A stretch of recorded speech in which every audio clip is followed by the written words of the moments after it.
constitucionais até então, sendo forte que, por causa delas, pelo seu descumprimento, em regra, nos tem levado a nos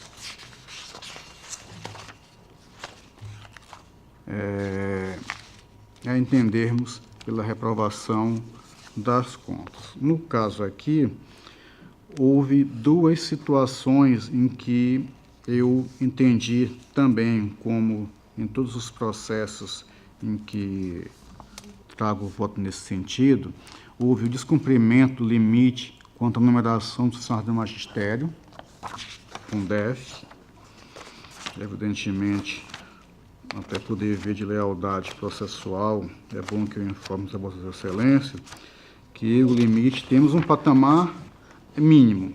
Este limite mínimo, ele não foi cumprido.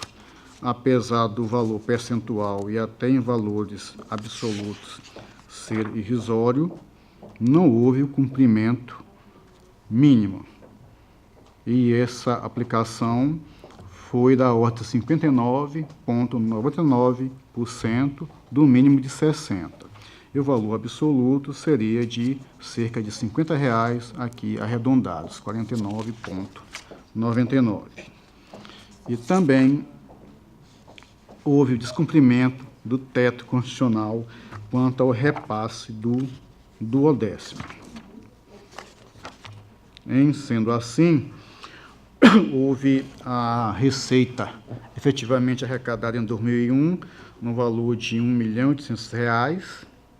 O percentual máximo seria de 143.008%. O valor fixado para o repasse do 10º fixado na LOA. Eu só queria ver da minha assessoria a questão aqui desse valor, esse percentual de 8%, se ele está realmente, é o percentual antes da alteração da emenda, se permanece mesmo 8%. Acredito que seja, mas confirmem para mim, por gentileza.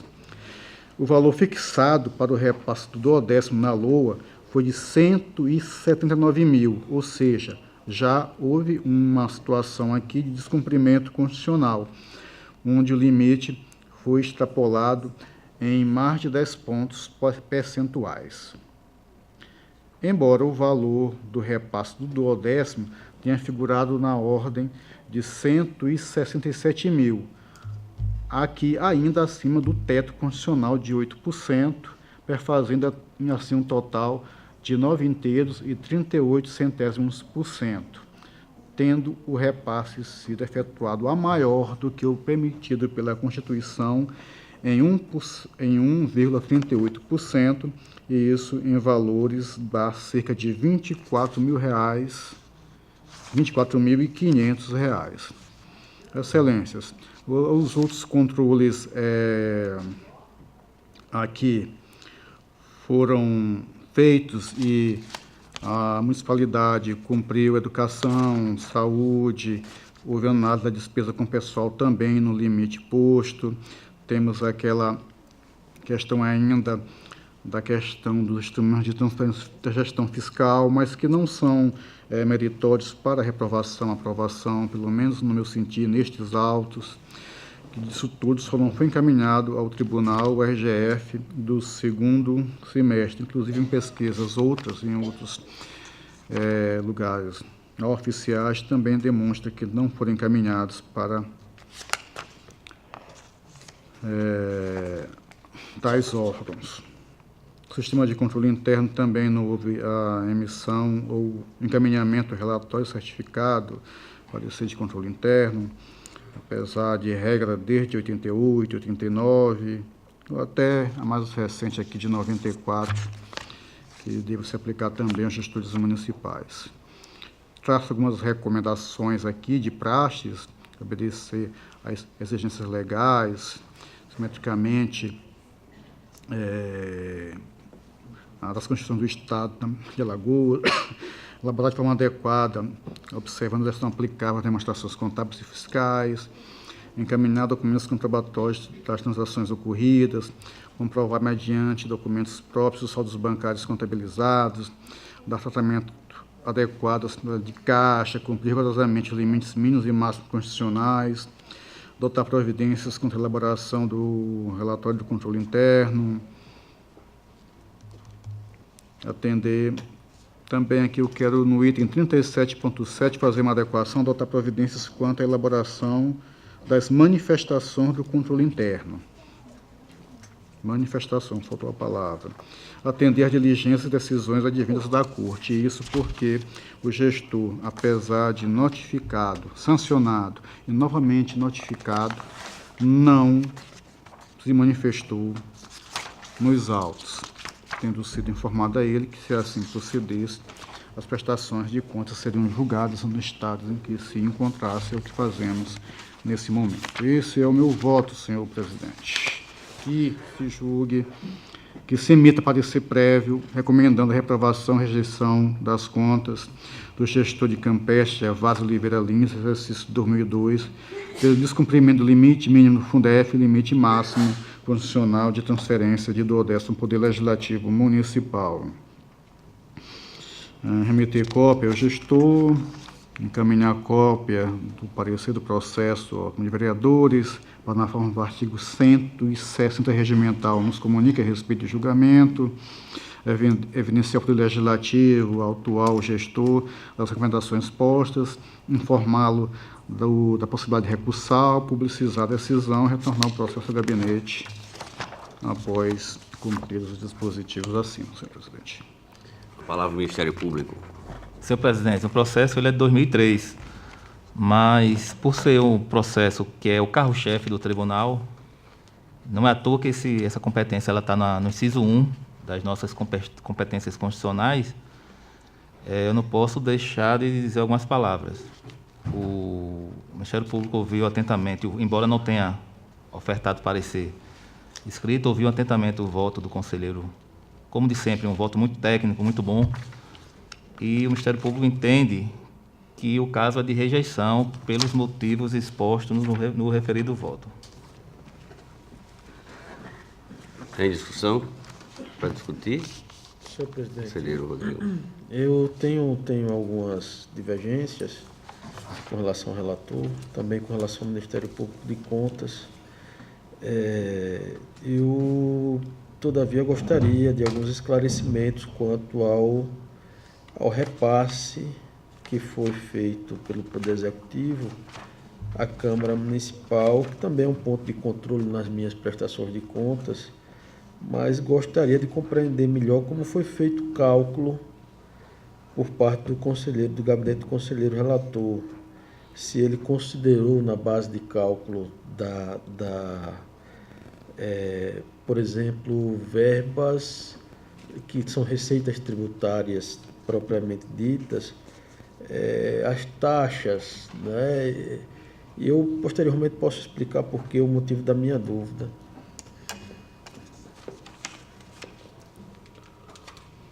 A palavra ao conselheiro relator.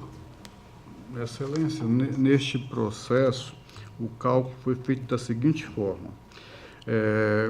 Como deve acontecer na questão, unicamente aqui, da receita efetivamente arrecadada em 2001, cerca de R$ 1.800, e do percentual máximo tido na Constituição, como já declinei aqui.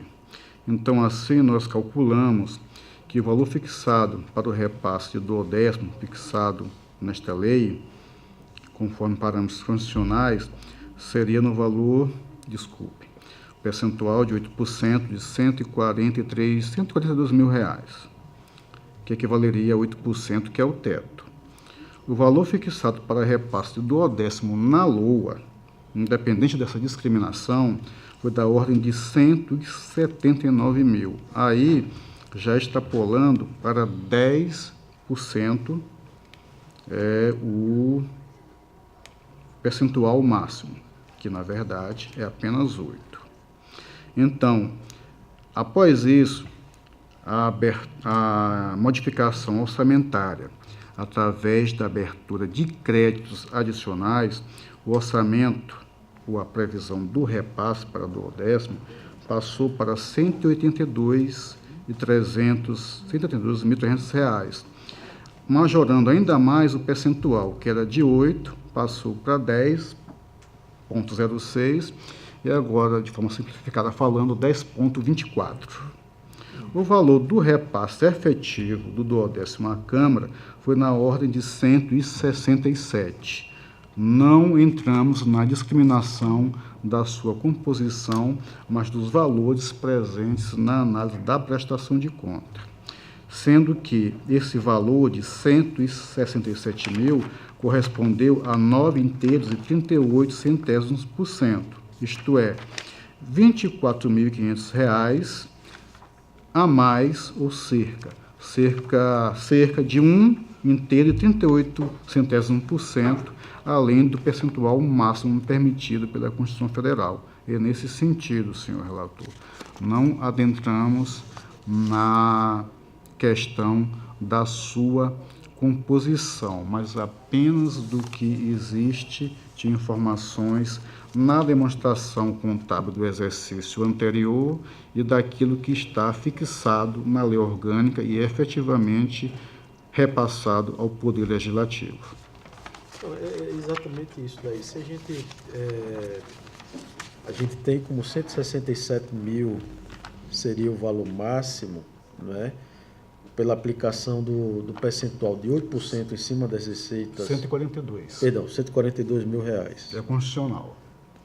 R$142 mil seria o valor máximo. Isso. Pela aplicação do limite de 8% em cima das receitas tributárias e das transferências constitucionais, é evidentemente que a gente precisa saber como foi feita essa composição da base de cálculo, né?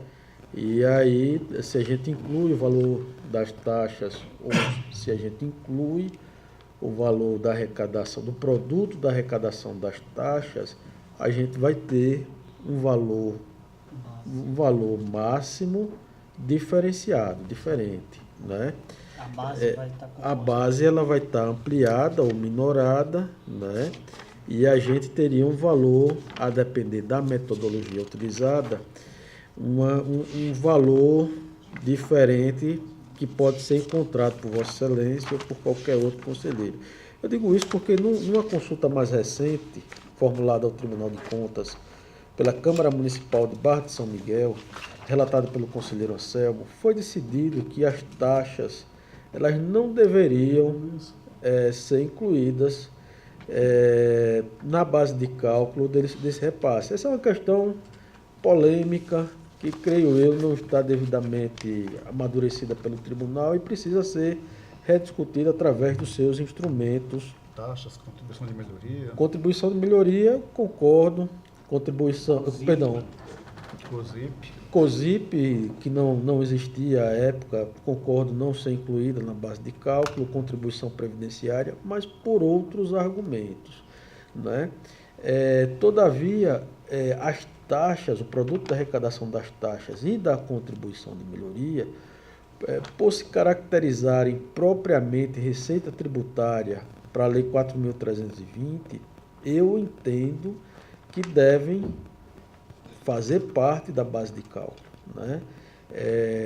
Divergindo nesses pontos da decisão última proferida pelo tribunal, em uma consulta formulada pela Câmara Municipal inclusive eu votei a favor, acompanhei o voto do relator, não é?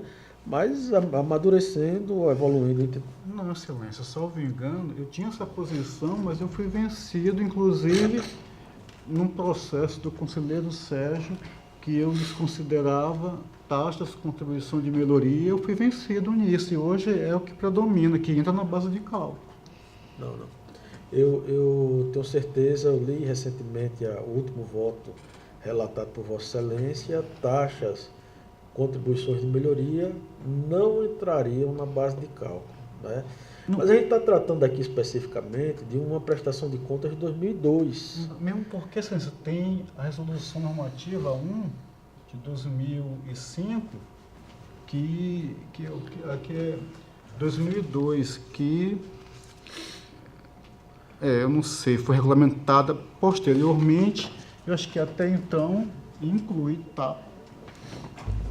as taxas e contribuições de melhoria. Tem discriminado aí? Vamos lá. Não tem taxa. Foi. Excelências, aqui, infelizmente, não existe taxas fazendo base, mas não é porque não considerou, é porque não arrecadou. Tá. É em função disso. É isso. Contribuição de melhoria também. Deixa eu verificar.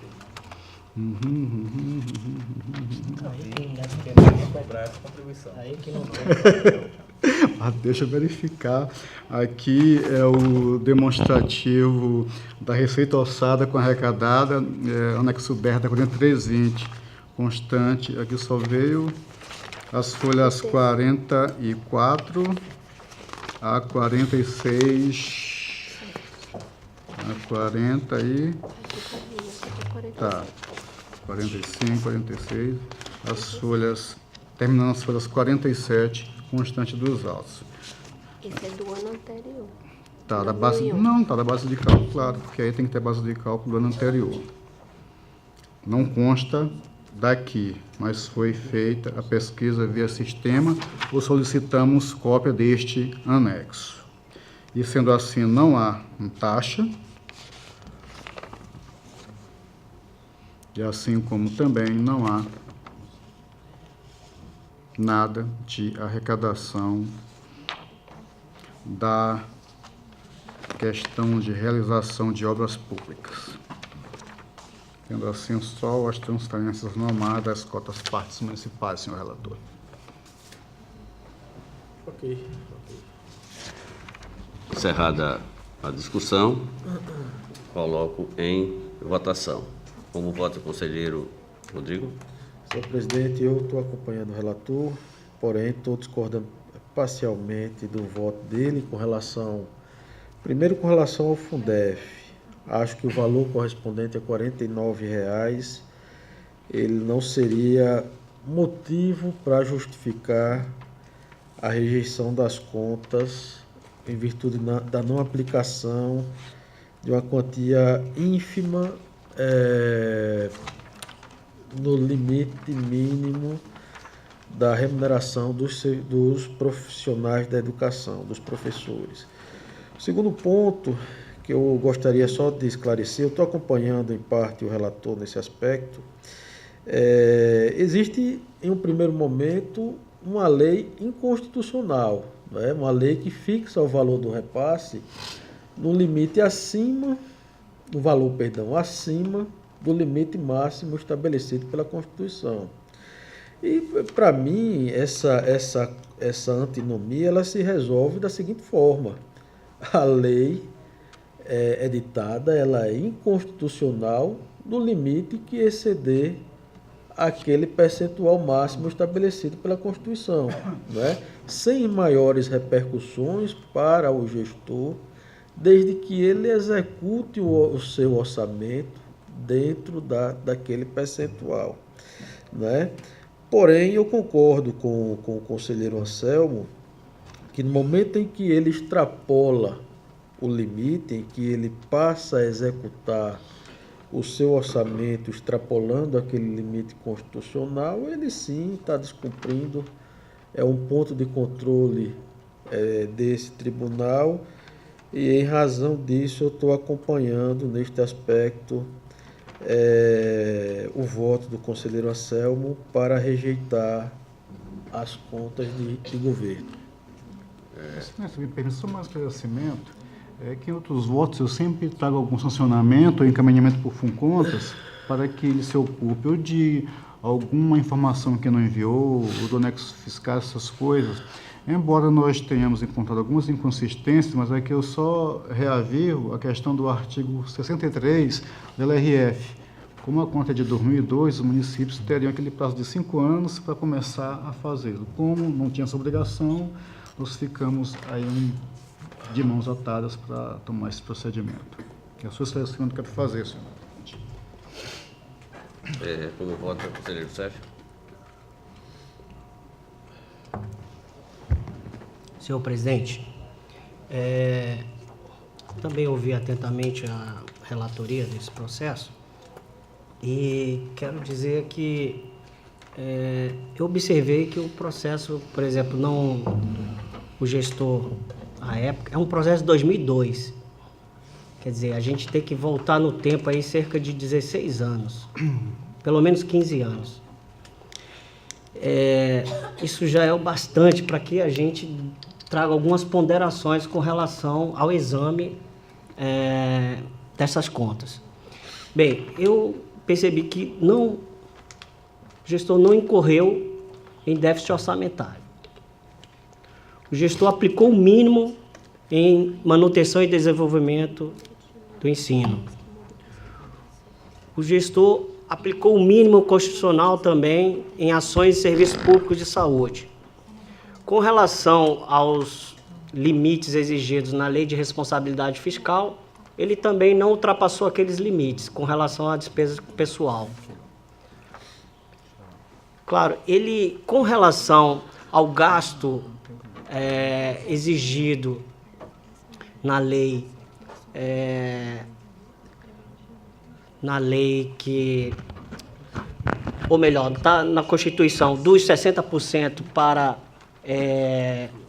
aplicação com a remuneração dos profissionais do magistério, conforme relatado aí, foi 0,01% que deixou de aplicar. É um valor realmente assim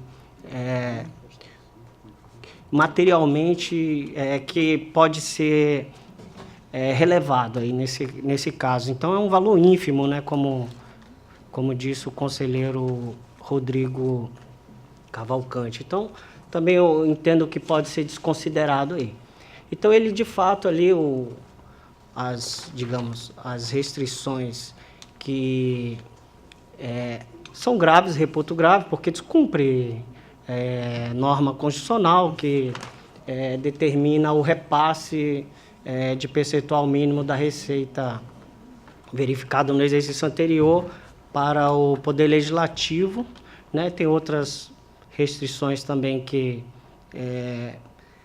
são, de certa forma, graves, mas eu, pedindo vênia ao conselheiro relator, conselheiro Anselmo Brito, e também ao Ministério Público de Contas, eu ouso em discordar no mérito pela rejeição dessas contas. Então, especialmente por se tratar de contas lá de 2002 e que não descumpriu esses normativos que eu acabei de relatar aqui, essas normas constitucionais e da Lei de Responsabilidade Fiscal, que eu acho crucial para que nós determinemos sobre essa rejeição ou aprovação dessas contas. Portanto, meu voto é divergente no sentido de que elas devem ser aprovadas com as recomendações apresentadas pelo conselheiro relator. É esse o voto, senhor presidente. Obrigado. Como vota o conselheiro Alberto? Acompanho o relator, senhor presidente. Aprovado o voto do conselheiro Anselmo. Senhor presidente, temos pauta para a sessão de hoje. Senhor presidente, conselheiro, posso receber? Quem já tem a ata para ser lida, então solicito a relatora de ata que proceda à ata da sessão anterior. Ata da 40ª Sessão Ordinária do Tribunal de Contas do Estado de Alagoas. Aos 10 dias do mês de julho do ano 2018, no plenário das sessões do Tribunal de Contas do Estado de Alagoas, sob a presidência do excelentíssimo senhor presidente conselheiro Otávio Lessa de Geraldo Santos, no exercício da presidência, reuniram-se os senhores conselheiros Anselmo Roberto de Almeida Brito, Fernando Ribeiro Toledo, Rodrigo Siqueira Cavalcante, conselheiro substituto Sérgio Ricardo Maciel. O Ministério Público de Contas esteve presente e representado pelo procurador Pedro Barbosa Neto. A auditoria esteve presente e representado pelo auditor Alberto Pires Alves de Abreu. Havendo número para deliberar, o excelentíssimo senhor presidente em exercício declarou em nome de Deus aberta a sessão, solicitando a leitura da ata da sessão anterior que foi aprovada, ficando para posterior aprovação o complemento da ata da 30ª sessão ordinária do dia 19/6/2018. O senhor conselheiro Anselmo Brito solicitou que seja registrado em ata a sua pergunta e a resposta da coordenadora do plenário sobre o complemento da ata da 30ª sessão ordinária. Todo o pronunciamento transcrito na íntegra. Foram lidas e aprovadas 3 resoluções normativas, todas elas da relatoria do senhor conselheiro Rodrigo Siqueira Cavalcante, subscritos por 4 conselheiros. Facultada a palavra, não havendo quem quisesse fazer uso, passou-se para a ordem do dia. Relator conselheiro Anselmo Roberto de Almeida Brito, TC 11.449/2013. Contrato, aprovada a resolução 015/2018. TC 3849/2018, adiado para a próxima sessão. Relator conselheiro Fernando Toledo, TC 10.535/2011. TC 6224/2006, entre outros relacionados a aplicações de multa. Aprovados acórdão 1253 a 1259. TC 12.419/2011, TC 17.537/2011 e TC 14.220 de 2012, retirados de pauta. O senhor conselheiro Anselmo Brito votou divergente em 6 processos dessa relatoria. Relator conselheiro Rodrigo Siqueira Cavalcante, TC 7355/2010, TC 12.765/2017, entre outros relacionados a aplicações de multa. Aprovados acórdão 1260 a 1273. TC 3734/2018, TC 761/2017 e TC 510/2017, retirados de pauta. O senhor conselheiro Anselmo Brito divergiu em todos os processos dessa relatoria. Relator conselheiro substituto Sérgio Ricardo Maciel, TC 8120/2016, TC 10.865/2015, entre outros relacionados a aplicações de multa. E relatório. Aprovados acórdãos 1274 a 1284. O excelentíssimo senhor presidente em exercício passou a presidência para o senhor conselheiro Anselmo Roberto de Almeida Brito, para que eu mesmo pudesse relatar. Relator conselheiro Otávio Lessa de Geraldo Santos, TC 5954/2015, TC 885/2017, entre outros relacionados a aplicações de multa. Aprovados acórdão 1285 a 1293. TC 7119/2017 e TC 5610/2015, representações. Aprovadas decisões simples, diligências. O senhor conselheiro Anselmo Brito divergiu no processo TC 8911/2013. Concluída a pauta e passando ao horário das explicações pessoais, não havendo quem quisesse fazer uso, em nome de Deus encerrou a sessão, convocando-os para a próxima no horário regimental. Em discussão, ata. Não havendo discussão para a votação, conselheiro Anselmo. De acordo, senhor presidente. Conselheiro Rodrigo. De acordo, presidente. Conselheiro Sérgio. De acordo, senhor presidente. Conselheiro Alberto. De acordo, senhor presidente. Aprovada. Solicito agora a coordenação que faça a leitura do complemento de uma ata que foi ser lido e aprovada. Em complemento da ata da sessão do dia 19 de junho de 2018 e aprovada em 3 de julho do citado ano, por solicitação do senhor conselheiro Anselmo Roberto de Almeida Brito, no que se refere ao processo TC 5605/2007, referente à divergência do voto do senhor conselheiro Rodrigo Siqueira Cavalcante, nos itens 41.2 e 41.5.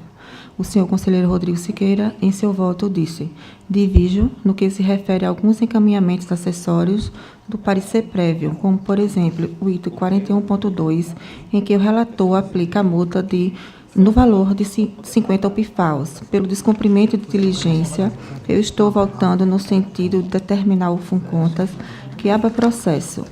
Ele é de aplicação de multa pelo descumprimento de diligência, visto que aqui a situação é peculiar, por se tratar de um parecer prévio. Acho que é um documento que deve subsidiar a análise da Câmara Municipal e deve ir destituído de qualquer tipo de ação constritiva por parte do Tribunal de Contas, no que se refere ao descumprimento de diligência. A citação por ser peculiar, eu voto pela não aplicação de multa nos autos. O item 41.5, no qual o relator determina a instauração de processos de aplicação de multa à ex-prefeita, tendo em vista o não encaminhamento do PPA e do LDO, eu também estou discordando, tendo em vista que, por se tratar de um descumprimento de uma obrigação do calendário de obrigações, provavelmente deve ter havido abertura de um processo de aplicação de multa por este descumprimento. Caso não tenha ocorrido, essa obrigação estaria prescrita, por se tratar do envio de 2006, e estou discordando com a devida vênia apenas nestes 2 itens. E nos mais, estou acompanhando o relator. Nada havendo a mais a acrescentar, eu, Adriana Gilda Peixoto Melo Almeida, coordenadora dos serviços de ata, completei a presente ata e, depois de lida e aprovada, será assinada pelos senhores conselheiros presentes, pelo doutor procurador do Ministério Público de Contas e pelo auditor. Em discussão, a complementação da ata. Na sessão anterior, se a ata era, vamos dizer, refletia de forma verdadeira o que continha no áudio e vídeo, pelo que eu assim ouvi, aparentemente teve 2 alterações de inclusão, me esclareça se eu estiver equivocado, de um acho e também da multa onde tem ex-prefeito, ex-prefeita. Foram só essas alterações? Isso, Porque conselheiro. Mas tem uns artigos aqui também. Estou com a outra aqui para o senhor ou os senhores quiserem verificar. Estou com ela aqui em mãos. É porque exatamente eu estava acompanhando a leitura pela que foi distribuída e realmente eu ouvi só a questão do acho e da questão do ex-prefeito para corrigir ex-prefeito. Isso, aí teve uns artigos também. Mas eu estou com ela aqui. Eu queria dar uma... Só complementando o que a dona Lúcia a coordenação de plenário está falando, houve também alguns equívocos em algumas palavras que poderiam gerar uma interpretação diferente. Sim. E também houve um outro equívoco com relação ao uso da palavra ação constritiva, quando na verdade foi colocada na ata anterior construtiva. Né? Além disso, eu senti falta, de fato, do jeito que ficou complementado, reproduz aquele trecho da minha fala, não é? Mas eu senti falta também, senhor presidente, senhores conselheiros, que a discussão ela não se resumiu a esse trecho, não é?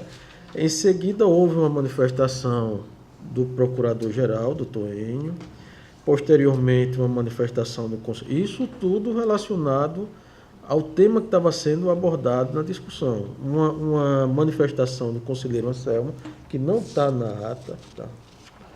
Que não está na ata. Houve uma manifestação do conselheiro Otávio, em seguida uma manifestação do conselheiro Anselmo. Houve uma manifestação minha, dizendo que aqueles pontos eu não lembrava da discussão anterior, né? Rica de detalhe também essa manifestação. Houve em seguida uma manifestação do conselheiro Anselmo.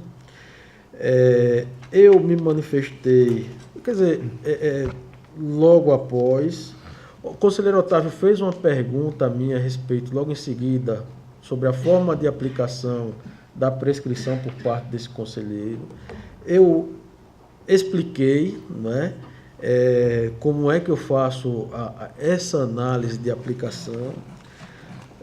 Houve uma outra manifestação do conselheiro Anselmo Brito. Por fim, houve um encerramento da discussão a respeito desse tema com a manifestação do conselheiro Otávio. Esse trecho que foi complementado, de fato, corresponde integralmente ao que foi a minha fala nesse trecho, né? Todavia, não está reproduzido na complementação a discussão total como foi solicitado, mas por uma questão de não verificar qualquer tipo de prejuízo, né? Nenhum tipo de prejuízo, eu votaria concordando com a complementação. Apenas a minha fundamentação, ela não está completa, né? Porque ela se deu em outras intervenções. Se deu sendo construída ao longo da discussão, ao longo do diálogo, né? Mas eu acho que da forma como está aqui, já subsidiaria o trabalho do conselheiro Anselmo para fins de elaboração do acórdão de Sua Excelência. Mais alguma discussão sobre o tema? Encerrada a discussão, coloco em votação. Como voto, conselheiro Anselmo? De acordo, senhor presidente. Conselheiro Rodrigo? De acordo, senhor presidente. Conselheiro Sérgio? De acordo também, senhor presidente. Conselheiro Alberto? De acordo, senhor presidente. Aprovada a complementação da ata. Encerrada essa votação, essa complementação que deveria ter sido no início, dando sequência, concedo a Vossas Excelências a palavra nas explicações pessoais. Não havendo quem dela queira fazer uso, convoco a todos para a próxima sessão em horário regimental e encerro a presente.